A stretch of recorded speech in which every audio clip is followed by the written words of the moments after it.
अस्सलाम वालेकुम। मैं हूं डॉक्टर मोहम्मद अकरम तबस्सुम।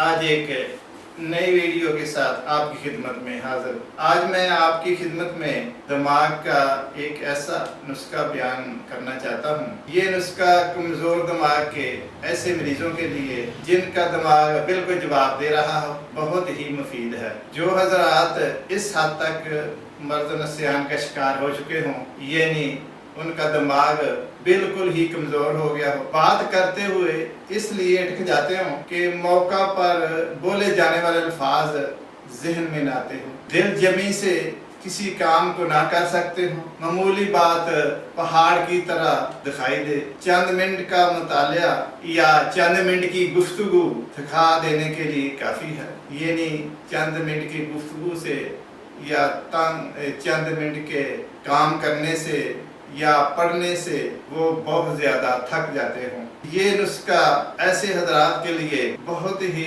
अच्छा है। ये उनके लिए बफज़ल ताला फिल वाक़े तरियाक ही साबित होगी। आप इसे पहली फुर्सत में तैयार फरमाएं। इंशाअल्लाह ताला मुद्दतों की भूली हुई बातों को याद दिलाने वाला तरियाक है। इसके खाने से दिमाग बहुत ताकतवर हो जाता है, नज़र मजबूत हो जाती है, पट्टे फलाद की तरह मजबूत हो जाते हैं, टांगे कमर मजबूत और ताकतवर बन जाती है, मैदा जिगर खूब काम करने लगता है। ये नुस्खा आपकी खिदमत में हाजिर है।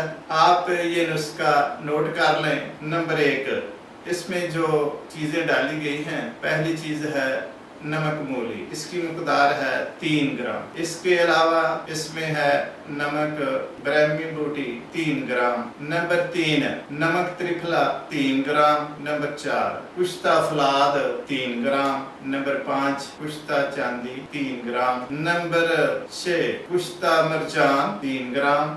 नंबर 7, कुश्ता सदफ मरवारीद 3 ग्राम। अब आप इसकी तैयारी का तरीका सुन लें। इन तमाम अद्वियात को उम्दा खरल में डालकर, एक अच्छे खरल में जो ना घिसने वाला हो उसमें डालकर इसको निस्फ घंटे तक ये तमाम चीज़ें उसमें डाल दें। निस्फ घंटे तक इसको खरल करें और अगर अच्छी तरह खरल ना हो तो मज़ीद निस्फ घंटा इसको खरल करें और किसी शीशी में इसको महफूज रखें। इसका खाने का तरीका ये है कि आप खमीरा गौज़बान मरवारीद किसी अच्छी कंपनी का ले लें और 2 रत्ती खमीरा गौज़बान मरवारीद वाला उसके अंदर रखकर रोज़ाना सुबह खाली पेट या रात को सोते वक्त खा लें। और ये नुस्खा आप कम से कम 1 माह जरूर खाएं। इससे आपका दिमाग ताकतवर हो जाएगा तो बेहतर है, वरना 1 माह और इस्तेमाल करें। इंशाअल्लाह ताला आपका दिमाग मजबूत और ताकतवर हो जाएगा बफज़ल खुदा।